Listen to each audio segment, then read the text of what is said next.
ప్రభువునందు ప్రియ సహోదరి సహోదరులారా, మీ అందరికీ కూడా ప్రభువు పేరిట నా యొక్క నమస్కారాలు తెలియజేస్తూ ఉన్నాను. నా పేరు ఏలియా. నేను టీచర్గా పనిచేస్తూ ఉన్నాను. గన్నవరం మండలంలో వెంకటనరసింహపురం కాలనీలో ఉన్నటువంటి ఎంపీపీ స్కూల్లో నేను అక్కడ టీచర్గా పనిచేస్తూ ఉన్నాను. అలాగే ఇప్పుడు ఈ యొక్క కార్యక్రమానికి నన్ను ఆహ్వానించినటువంటి యొక్క కాంతి టీచర్ గారు, టీచర్ గారు కూడా మేము అందరం ఒకే పాఠశాలలో పనిచేస్తూ ఉన్నాం. తన తల్లి గారి యొక్క ప్రథమ వర్ధంతిని ఇక్కడ నూజువీడు గ్రామంలో జరుపుకుంటున్నారనేటువంటి ఆ యొక్క ప్రేమపూర్వకమైనటువంటి ఆహ్వానాన్ని పొంది ఉన్నాము. వారి యొక్క ఆహ్వానాన్ని బట్టి ఈ యొక్క టీచర్ గారికి శ్రద్ధాంజలి ఘటించడానికి వారు ఇచ్చినటువంటి అవకాశాన్ని బట్టి వారికి ప్రత్యేకంగా ధన్యవాదాలు తెలియజేస్తూ ఉన్నాం. యొక్క విషయాన్ని మనం జ్ఞాపకం చేసుకున్నట్లయితే ఈ యొక్క మల్లాది కనకరత్నం గారు ఈ యొక్క టీచర్ ప్రొఫెషన్లో ఎంతో కాలము సర్వీస్ని అందించి మరణించి ఒక సంవత్సరం కాలమైనది. అయితే ఈ సంవత్సర కాలంలో ఆమె మరణించింది. ఇప్పుడు ఆమెను జ్ఞాపకం చేసుకోవాల్సినటువంటి అవసరం ఏమైనా ఉన్నదా? ఇది క్రైస్తవ లోకానికి ఒక పెద్ద ప్రశ్న. ఎందుకనంటే తను జీవించినటువంటి కాలంలో తను తన బిడ్డల యొక్క అవసరాలన్నీ కూడా తీర్చింది. కానీ చనిపోయిన తర్వాత ఇప్పుడు ఆమెతో ఏ అవసరము కూడా లేదు. అయినా సరే మరణించి ఒక సంవత్సరం అయినందున ఆ యొక్క మరణించినటువంటి రోజుని మనము జ్ఞాపకార్థక కూడికగాను ప్రథమ వర్ధంతిగాను క్రైస్తవ లోకం కొనియాడబడతా ఉంది. అయితే ఇక్కడ గమనించవలసిన విషయం ఏమిటంటే, అసలు చనిపోయినటువంటి వ్యక్తులను మనం జ్ఞాపకం చేసుకోవాలా అనేది ఒక ప్రశ్న మనము తీసుకున్నట్టయితే మనకి గ్రంథం అనేది మనకు చక్కగా తెలియజేస్తూ ఉంది. ఏమిటంటే అది మక్కబీయుల గ్రంథము, అకార్డింగ్ టు బైబిల్ 2వ మక్కబీయుల గ్రంథము 12వ అధ్యాయము 39 నుంచి 42 వచనాలు మనము చూసినట్లయితే, చనిపోయినటువంటి వారికి వారి కొరకు ప్రార్థనను చేసినటువంటి వారు లేదా జ్ఞాపకం చేసుకున్నటువంటి వారు అక్కడ మనకి కనిపిస్తూ ఉన్నారు. ఇది దేవుని యొక్క ఆజ్ఞ. ఎందుకనంటే చనిపోయినటువంటి కుటుంబీకులను జ్ఞాపకము చేసుకొని వారి కొరకు ప్రార్థన చేసినటువంటి వారి కుటుంబాలను దేవుడు దీవిస్తూ ఉన్నాడు. కాబట్టి ఈ లేఖనాలను మనం చూసినట్లయితే మరణించినటువంటి వారి కోసము సంతాపం అనేది మనం తెలియచేయాలని లేఖనాలు మనకు చక్కగా తెలియచేస్తూ ఉన్నాయి. సిరాపుత్రుడి సుజ్ఞాన గ్రంథము 38వ అధ్యాయము 16 నుండి 23 వచనాలు చూస్తే, మృతులైనటువంటి వారి కొరకు సంతాపమును మనము తెలియచేయాలి. ఇంకా వాక్యాలు మనం చూసుకున్నట్లయితే నీతిమంతుని జ్ఞాపకం చేసుకున్నట ఆశీర్వాదకరము అని ఉంది. కాబట్టి ఎవరు ఈ నీతిమంతులు, ఎందుకు వీరిని జ్ఞాపకం చేసుకోవాలి అని మనం చూసినట్లయితే, ఇదిగో ఈ యొక్క కుటుంబము మరి వారి తల్లిగారిని జ్ఞాపకం చేసుకుంటూ ఉన్నారు. మరి ఆ తల్లి జీవించినటువంటి కాలంలో తన బిడ్డలకు చేసినటువంటి సేవ లేదా పరిచర్య, దానిని బట్టి ఆ తల్లిని వారు ఎక్కువగా ప్రేమిస్తూ ఉన్నారని మనకు అర్థమవుతూ ఉంది. అయితే ఈ యొక్క సంతాప సభ లేదా ఈ యొక్క జ్ఞాపకార్థ కూడిక లేదా కుటుంబ సభ్యులు మరణించినటువంటి తన తల్లిని జ్ఞాపకం చేసుకునడం అనేది జీవించి ఉన్నటువంటి బిడ్డలకు ఆశీర్వాదకరమని దేవుడు చెప్తూ ఉన్నాడు. ఎవరైతే మీ పితరులను, చనిపోయినటువంటి మీ పితరులను జ్ఞాపకం చేసుకుంటారో, వారి కోసం ప్రార్థన చేస్తారో, వారిని దేవుడు దీవిస్తాను, ఆశీర్వదిస్తానని ఈ యొక్క మక్కబీల గ్రంథం ద్వారా దేవుడు మనకు తెలియజేస్తూ ఉన్నాడు. కాబట్టి మన కుటుంబము ఆశీర్వదించబడాలంటే, బిడ్డలు వారి కుటుంబాలన్నీ కూడా ఆశీర్వదించబడాలి అంటే, దేవుని యొక్క దీవెనలు పొందుకోవాలి అంటే, చనిపోయినటువంటి మన పితరులను తప్పనిసరిగా జ్ఞాపకం చేసుకోమని గ్రంథం మనకి తెలియజేస్తూ ఉంది. అయితే మరణించినటువంటి ఈ యొక్క బిడ్డ కనకరత్నం గారిని మరి వారి గురించి మనం తెలుసుకోవాలంటే, మరి నాకుగా చాలా తక్కువ సమాచారం తెలుసు. అసలు టీచర్ గారు ఎవరో కూడా నాకు తెలియదు. తన యొక్క కుమార్తె మరి మాతో పాటు కలిసి పని చేయటం వలన మరి కాంతి కిరణ్ గారి యొక్క తల్లి మాకు పరిచయం అయింది. అయితే మరి టీచర్ గారు కూడా ఎప్పుడు కొన్ని విషయాలు చెప్తూ ఉంటారు మాకు. ఎప్పుడు కూడా అమ్మ అమ్మ అమ్మ అని అనేక సార్లు సంబోధించినటువంటి సందర్భాలను మేము జ్ఞాపకం చేసుకుంటున్నాం. ఎందుకనంటే మరి తల్లిని ఎక్కువగా ప్రేమిస్తుందని ఆ మాటలను బట్టి మనకి అర్థమవుతూ ఉంది. మరి ఆ టీచర్ గారి గురించి చెప్పాలంటే, మరి వ్యక్తిగతంగా నాకు పరిచయం లేదు కాబట్టి టీచర్ గారు చెప్పినటువంటి మాటలను బట్టి నేను మరి టీచర్ గారి గురించి 2 మాటలు మాట్లాడుతూ ఉన్నాను. మరి ఆ రోజులలో మరి 5 సంతానమై ఉండి, మరి 5 సంతానాన్ని కూడా మరి పెంచి, పోషించి, ప్రేమించి, లాలించి వారిని ఒక ఉన్నతమైనటువంటి స్థానానికి తీసుకొచ్చినటువంటి తల్లిగా మరి ఆ యొక్క కనకరత్నం గారిని మరి అభినందించవలసినటువంటి సందర్భాన్ని మీ అందరికీ జ్ఞాపకం చేస్తూ ఉన్నాను. ఎందుకనంటే ఈరోజు పరిస్థితులు మనం చూసినట్లయితే, మనకి 2 పిల్లలు ఉంటేనే వాళ్ళను మనం చదివించలేనటువంటి పరిస్థితి, వాళ్ళ అవసరాలను తీర్చలేనటువంటి పరిస్థితిలో మనము ఉంటూ ఉన్నాం. అలాంటిది మరి 5 సంతానంతో అలనాడు మరి బిడ్డల్ని పెంచి పోషించి అందరినీ కూడా ఒక ఉన్నతమైనటువంటి స్థితిలోనికి తీసుకుని వచ్చినట్టుగా మరి ఆ టీచర్ గారు మనకు చెప్తూ ఉన్నారు. ఎందుకనంటే మరి వారి అన్నదమ్ములు కానీ, మరి అక్క చెల్లెళ్ళు కానీ అందరూ కూడా చక్కగా ఎడ్యుకేటర్స్ అయి ఉండి మరి చక్కని ఉద్యోగాలు చేసుకుంటూ మరి హ్యాపీగా ఉంటూ ఉన్నారు. మరి ఇంకొక మాటగా మనం చెప్పాలి అంటే, ఒక బయలాజికల్గా మనం ఒక్కసారి ఆలోచన చేసినట్లయితే, మరి ఆమె ఈ వంశ వృక్షానికి ఒక తల్లి వేరు లాంటిదని కూడా మనం చెప్పవచ్చు. ఎందుకనంటే ఒక మొక్కని మనం తీసుకున్నట్లయితే మరి తల్లి వేరు ఏం చేస్తుంది, ఆ భూమిలో ఉన్నటువంటి ఆ యొక్క నీటిని పీల్చుకుని మొక్క యొక్క అన్ని భాగాలకి అందిస్తూ ఉంటుంది.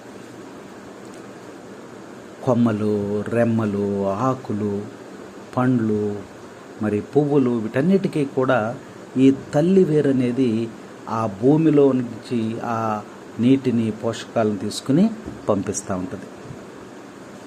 అప్పుడు ఈ కొమ్మలు ఇవన్నీ కూడా పచ్చగా నిగనగలాడుతూ ఉంటాయి. అదే విధముగా ఈ తల్లి వేరు అనేటువంటి ఈ మల్లాది కనకరత్నం గారు ఒక తల్లి వేరులాగా ఇదిగో ఈ యొక్క బిడ్డలను కొమ్మలు రెమ్మలుగా తన యొక్క వృక్షాన్ని పెంచి పుష్పించి ఫలించేటట్టుగా మరి అద్భుతంగా తీర్చిదిద్దిందని ఈరోజు మరి ఆమెను అభినందించకుండా మనం ఉండలేకపోతూ ఉన్నాం.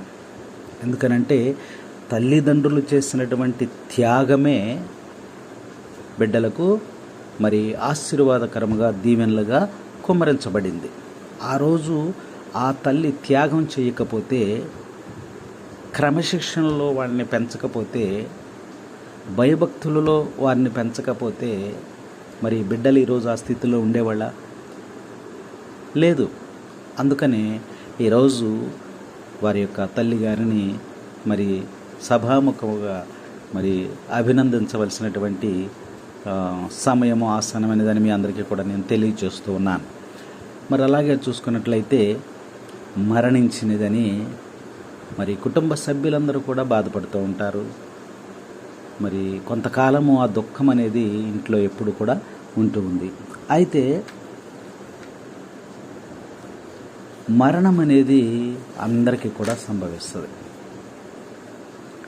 ఎవరెవరు చనిపోతారు, ఎవరెవరు ఉంటారు అంటే అందరూ, సమస్త మానవాళి కూడా చనిపోవలసింది. చావును తప్పించుకున్నటువంటి వాడు ఎవడు అని ప్రభువే స్వయముగా అడుగుతూ ఉన్నాడు. కాబట్టి అందరూ కూడా మరణించవలసిందే. చావు అనేది తప్పదు.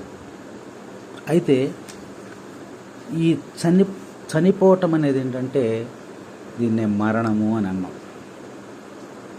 దీన్ని మరణము అన్నాం. కాబట్టి మరణము అనగా బైబిల్ గ్రంథం మనకు నిర్వచనం చేసేదంటే ఆత్మ, శరీరము వేరు చేయబడటం. ఆత్మ, శరీరము వేరు చేయబడటం. ఇప్పుడు మరణించుట ద్వారా మరి శరీరం అనేది మట్టిలో కలిసిపోతూ ఉంది. ఆత్మ అనేది మరి దేవుని వద్దకు చేరుకోవాలి. అయితే ఆదిలో మనము వాక్యాన్ని చదువుకున్నప్పుడు ఆ యొక్క ఆత్మ దేవుడు దయచేశాడు. శరీరమును మట్టి నుండి తీసుకుని శరీరాన్ని తయారు చేశాడు. అవ్వాదాములను, ఆది దంపతులను. కాబట్టి మట్టి నుండి వచ్చిన శరీరం మట్టిలో కలిసిపోతుంది. దేవుడిచ్చినటువంటి ఆత్మ మరలా దేవుని దగ్గరకు చేరుకోవాలి. అయితే ఇక్కడ బైబిల్ ఇచ్చేటువంటి సమాచారం ఏమిటంటే మరణము అనగా శరీరము, ఆత్మ వేరు చేయబడటం. అదే మరణం. మరణించిన వెంటనే తనలో ఉన్నటువంటి జీవం అనేది వెలుపలికి వస్తూ ఉంది. అది ఎవరిది? అది దేవుడిచ్చినటువంటి బహుమానం. కాబట్టి అది దేవుని వద్దకు వెళ్ళిపోవాలి. మరి ఈ ఆత్మ దేవుని వద్దకు వెళ్ళటానికి ప్రయాణమై దేవుని వద్దకు వెళ్ళినప్పుడు దేవుడు మొదటిగా ఆత్మను ఇచ్చినప్పుడు అది ఎంతో పరిశుద్ధమైనటువంటి ఆత్మ, పవిత్రతతో కూడినటువంటి ఆత్మ, శుద్ధమైనటువంటి ఆత్మను దేవుడు మనకిచ్చాడు. ఆ ఆత్మను పొందుకున్నటువంటి మనము ఈ లోకములో జీవించి ఆ ఆత్మకు మనము మరి మలినపరుస్తూ ఉన్నాం.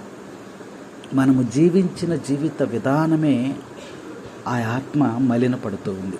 ఎందుకంటే భయభక్తులు లేనటువంటి జీవితం, విచ్చలవిడి జీవితం ఎలా మనం జీవించినప్పుడు, దేవునికి వ్యతిరేకమైనటువంటి కార్యములు మనం చేసినప్పుడు మరి ఆ ఆత్మ మలినమైపోతూ ఉంది. కాబట్టి శరీరంలో నుంచి వెలుపలికి వచ్చేసినటువంటి ఆత్మ మరలా దేవుని వద్దకు వెళ్ళేటప్పుడు ఆ ఆత్మ మరి పరిశుద్ధముగా లేకపోవటం వలన దేవుని సన్నిధిలోనికి చేరుకోలేదు.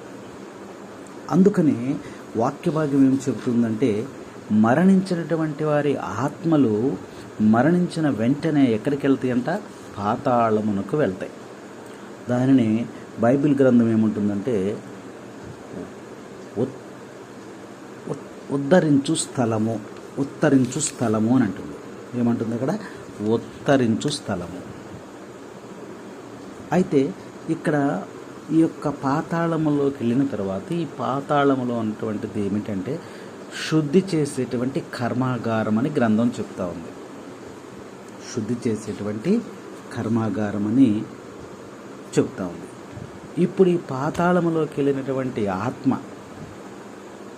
ఒకవేళ మన ఆత్మ మలినమైపోయి ఉంటే అది పరలోకములోనికి చేరుకోలేక దేవుని తీర్పుకు లోనైనప్పుడు అది దేవుని చేరుకోలేక మరి పరలోక పాతాళములో ఉన్నప్పుడు మరి ఈ ఆత్మ ఎప్పుడు పరలోకంలోనికి వెళ్తుంది అని మనం ఒక ప్రశ్న వేసుకుంటే, మరి కీర్తనకారుడు 6వ అధ్యాయము 5వ వచనములో 116వ అధ్యాయము 3వ వచనములో దేవుడు ఏం చెప్తున్నాడంటే, మృతులకు దేవుడే దిక్కు.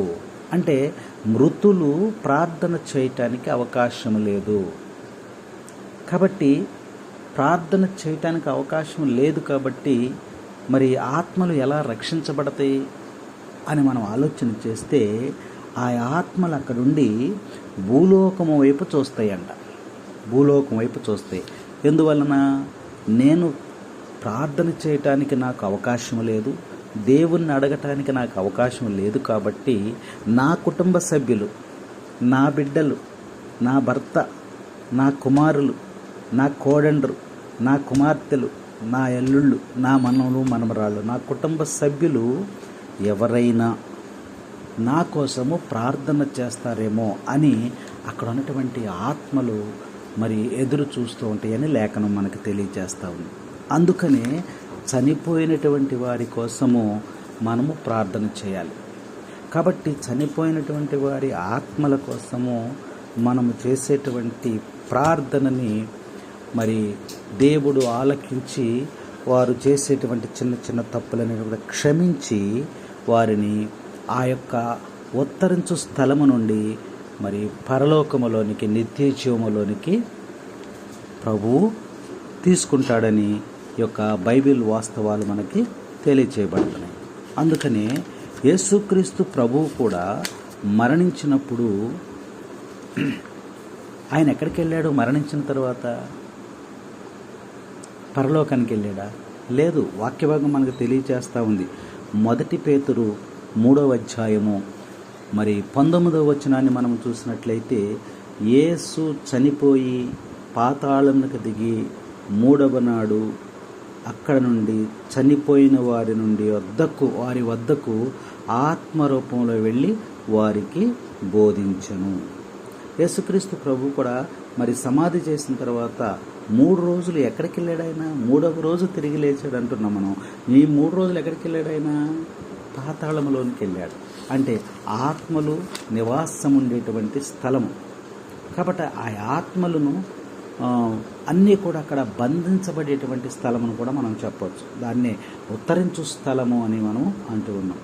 కాబట్టి యేసుక్రీస్తు ప్రభువు ఆత్మరూపమున ఆ యొక్క ఉత్తరించు స్థలమునికి వెళ్ళి వారికి సువార్తను బోధించనని వాక్యభాగం మనకి తెలియజేస్తారు. కాబట్టి 1 కొరింథీయులు 15వ అధ్యాయము 29వ వచనాన్ని మనం చూసినట్లయితే, మృతులు ప్రార్థన చేయలేరు. చనిపోయినటువంటి వ్యక్తి మరి ఏ పాపములో చనిపోయాడో అదే స్థితిలో మరి ఉంటాడు. కాబట్టి కుటుంబము, బంధువులు, స్నేహితులు ఈ యొక్క పశ్చాత్తాప ప్రార్థన అనేది ప్రార్థన చేయటం ద్వారా దేవుడు కనికరించి అదిగో ఆ మరి పాతాళములో ఉన్నటువంటి ఆత్మకు విడుదల కలగజేసి ఆ యొక్క దేవుని సన్నిధిలోనికి తీసుకుంటారు అనేది క్రైస్తవ యొక్క విశ్వాసం. అందుకనే మరి యొక్క మరణించినటువంటి మల్లాది కనకరత్నం గారి ఆత్మకు దేవుడు నిత్య విశ్రాంతిని ప్రసాదించాలని మరి మనం ప్రార్థన చేద్దాం. ఎందుకనంటే తెలుసో తెలియకో మరి చిన్న చిన్న తప్పులు ఏమైనా చేసి ఉన్నట్లయితే ఈ తప్పులన్నిటినీ కూడా దేవుడు మన్నించి ఆ బిడ్డను, ఆ ఆత్మను తన సన్నిధిలోనికి చేర్చుకోమని మనం ప్రత్యేకంగా ప్రార్థన చేద్దాం. అందుకనే ఈ యొక్క మల్లాది మరి కనకరత్నం గారికి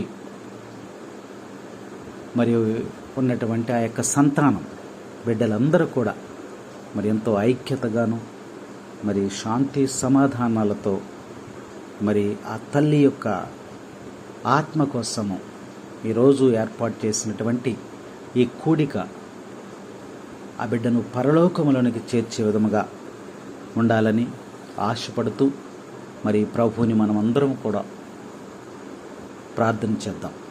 ఎందుకనంటే మనల్ని అందరినీ కూడా ఆహ్వానించినటువంటి మనం ఏం చేయాలంటే ఆ యొక్క బిడ్డ ఆత్మ కోసం మనము ప్రార్థన చేయాలి. ఎందుకనంటే మరి ఒక వాక్య భాగాన్ని కూడా నేను జ్ఞాపకం చేస్తాను. మరి ప్రసంగి గ్రంథం ఉంది. ప్రసంగి గ్రంథము ఉపదేశకుడు అని కూడా అంటాం దానిని. 7వ అధ్యాయము 1-2 వచనాలు మనం చూసినట్లయితే, ఎందుకనంటే మరి టీచర్ గారి యొక్క మరి జీవితమును ఒకసారి పరిశీలన చేసినప్పుడు మరి నాకు తెలిసినటువంటి ఈ కొద్ది జ్ఞానంతో ఈ వాక్య భాగం చదివితే బాగుంటుందని నాకు అనిపిస్తూ ఉంది. ప్రసంగి గ్రంథము 7వ అధ్యాయము 1-2 వచనాలు చూస్తే అక్కడ రాయబడింది, సెంటు పూసుకుని లేదా అత్తరు పూసుకుని తిరిగే కంటే మంచి పేరు సంపాదించుకోవట మంచిది అని వాక్యం చెబుతా ఉంది. సెంటు పూసుకుని ఉంటే ఈ రోజంతా సువాసన ఉంటుంది. ఇంకా కొద్దిగా కాస్ట్లీ సెంటు పూసుకుని ఉంటే మరి ఒక 2 రోజులు 3 రోజులు ఉంటుంది. లేదా ఒకసారి ఉతికిన మరి రెండవ ఉతుకు వరకు కూడా ఈ సువాసన ఉంటుంది.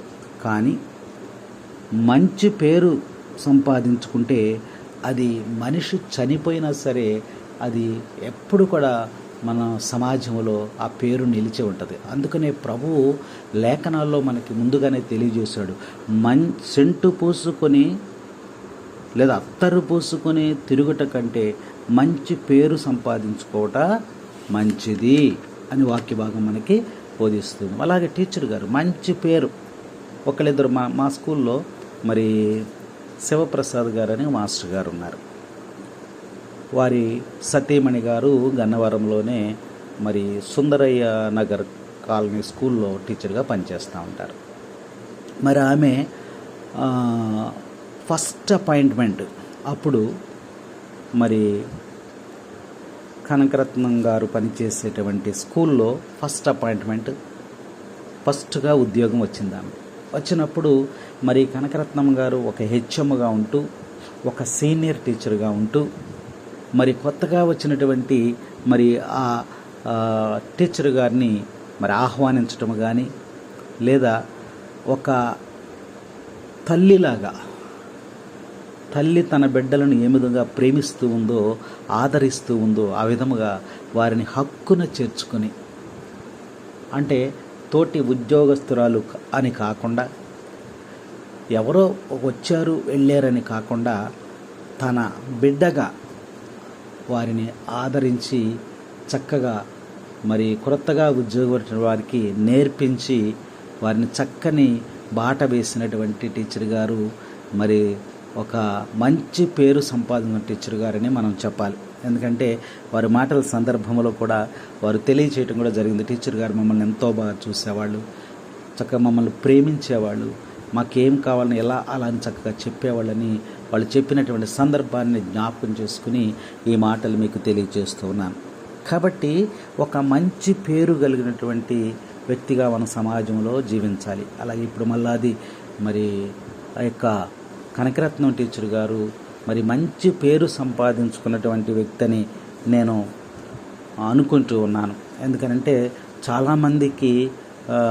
చాలామందికి మీరు వచ్చినటువంటి యొక్క బంధువులకి మరి వీళ్ళందరూ వచ్చినటువంటి వారందరికీ కూడా మీకు బాగా తెలిసై ఉన్నది. కాబట్టి ఆమె మంచి పేరు గలది. అలాగే కుటుంబ విషయంలో బిడ్డల ఎడల మరి ఎంతో క్రమశిక్షణగా పెంచినటువంటి ఒక గురువుగా, తల్లిగా తన ప్రేమను బిడ్డలందరికీ కూడా పంచిందని ఈ యొక్క మరి జ్ఞాపకం చేసుకుంటూ ఉన్నాం. కాబట్టి వారు మరణించినటువంటి ఈ యొక్క దినాన్ని స్మరణ చేసుకుంటూ ఆమె లేనటువంటి లోటును వారి బిడ్డలకు మరి దేవుడు తీర్చాలని, అలాగునే మరి వారి బిడ్డలను కూడా దేవుడు ఆశీర్వదించాలని, పరలోకములో ఉన్నటువంటి తన తల్లి మరి బిడ్డలను దీవించి ఆశీర్వదిస్తుందనే విశ్వాసంతో మనం ప్రార్థన చేస్తూ ఉన్నాం. అలాగే బిడ్డలందరూ కూడా మరి తల్లిని ఏదో ఒక సమయంలో జ్ఞాపకం చేసుకోవలసిన అవసరం కూడా ఉంది. ఎందుకనంటే మరి తల్లి పాత్రని మరి ఇంకొకళ్ళు పోషించాలంటే చాలా కష్టం. తల్లే. కాబట్టి ఒక తల్లిని పోగొట్టుకున్న తర్వాత మరల నీకు తల్లి ప్రేమ దొరకటం చాలా కష్టం. ఎందుకంటే మనము మనిషి ఉన్నప్పుడు ఆ విలువను మనము గమనించలేం. కానీ ఆమె చనిపోయిన తర్వాత మరి దాని విలువ మనకి తెలుస్తూ ఉంటుంది. అదే కాకుండా ఆమె మరి మన కాంతి టీచర్ గారు చెప్పినటువంటి ఆ యొక్క కొన్ని సందర్భాలని జ్ఞాపకం చేసుకుంటూ ఆమె మంచి ఆర్థిక నిపుణురాలని కూడా మనం చెప్పవచ్చు. ఆర్థిక నిపుణురాలు అంటే భవిష్యత్తును కూడా దృష్టిలో పెట్టుకుని రాబోయేటువంటి రోజులలో కూడా మరి ఎలా ఉండాలి, ఏ విధమైనటువంటి దానికి కూడా మరి మనము భయపడకుండా మరి ఎలా జీవించాలి అనేటువంటి జీవన విధానంలో కూడా మరి బిడ్డలకు నేర్పినటువంటి విధానం మరి చాలా అభినందనీయమని కూడా నేను ఈ సమయంలో జ్ఞాపకం చేసుకుంటూ మీ అందరికీ కూడా తెలియజేస్తూ ఉన్నాను. ఎందుకంటే చిన్న చిన్న విషయాలనే మరి నాకు తెలుసు కాబట్టి వాటి గురించే నేను మాట్లాడుతూ ఉన్నాను.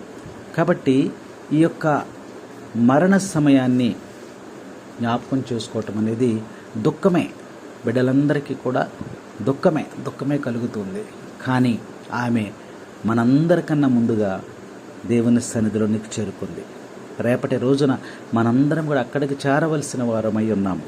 కాబట్టి మరి ప్రభువునందు మనమందరం కూడా ఈ లోకంలో అంటే మరణించింది అంటాం. కానీ ప్రభు ఏమంటున్నారంటే ఆమె నిద్రించినది అంటారు. ప్రభు ఏమంటారు? ప్రభు మరణించారని అనరు, ఆమె నిద్రించినది. అందుకని ఒక బాలిక దగ్గరికి వెళ్ళినప్పుడు ఆ బాలిక మరణించిందని చెప్తే ప్రభు ఒప్పుకోడు. ఏమంటాడు ఆయన? నిద్రించినది. అంటే మరణానికి నిద్రకి తేడా ఏంటని మనం ఆలోచన చేస్తే నిద్రించినటువంటి వ్యక్తి కొంత సమయం నిద్రపోయిన తర్వాత మరలా తిరిగి లేస్తాడు. కాబట్టి ప్రభు చెప్పినటువంటి విధానం ఏమిటంటే మరి మరణించినటువంటి వారికి మరలా పునర్జీవం ఉంది. మృతులు మళ్ళా నా రెండవ రాకడలో సమాధులు తెరవబడి మరి తిరిగి లేస్తారు అని చెప్పి అన్నారు. అయితే మరి ప్రభు ముందు నిలబడేటువంటి అర్హతను మనము మరి సంపాదించుకోవాలంటే మరి నీతిమంతులుగాను భయభక్తులు కలిగి జీవించాలని మరి మరణం అనేది మనకి జ్ఞాపకం చేస్తూ ఉంది. కాబట్టి ఈరోజు మరి యొక్క టీచర్ గారికి మరి ఘనమైనటువంటి నివాళిని అర్పిస్తున్నాడు. మీ అందరికీ కూడా ధన్యవాదాలు. అలాగే మరి ఆ తల్లి విడిచి వెళ్ళినటువంటి ఆ యొక్క బిడ్డలని మరి దేవుడు నిండు నూరేళ్ళు ఆయుష్ను కలగజేసి మరి వారి భవిష్యత్తు జీవితానికి దేవుడు నిండైనటువంటి దీవెనలు ఆశీర్వచనాలు వారి మీద కుమ్మరించాలని, వారిని చూసి పరలోకములో ఉన్నటువంటి తన తల్లి మరి ఎంతో సంతోషముగా మరి ఎంతో ఆనందముగా ఆ తల్లి జీవించాలని, ఆ తల్లి వారిని చూసి సంతోషపడాలని ప్రత్యేకంగా మనము ప్రభుని ప్రార్థన చేసుకుందాం. అలాగనే మరి టీచర్ గారు విషయానికి వచ్చినట్లయితే మరి తన తల్లిని ఎక్కువగా ప్రేమించింది అనేది మనం చెప్పొచ్చు. ఎందుకనంటే ఒకరోజు మరణించినటువంటి రోజుని మరి అందరం ఎవరి క్లాసులో వాళ్ళు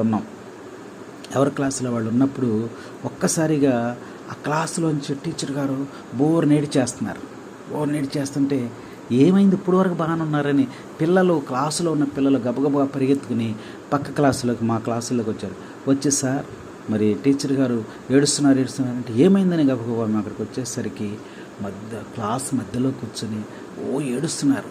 విషయం చెప్పట్లేదు. టీచర్ గారు ఏంటి అంటే ఆమె తన యొక్క తల్లి మరణాన్ని ఆమె తట్టుకోలేకపోయింది, దుఃఖంలో మునిగిపోయింది. ఒక అరగంట పావుగంట తర్వాత కొద్దిగా ఏమైందని టీచర్ గారు ఏమైందని అందరూ అడిగితే అప్పుడు అమ్మ చనిపోయిందని చెప్పింది. కాబట్టి ఆ తల్లికి ఆ బిడ్డకు ఉన్నటువంటి ఆ యొక్క అనుబంధాన్ని నేను ఒకసారి మీకు జ్ఞాపకం చేస్తూ ఉన్నాను.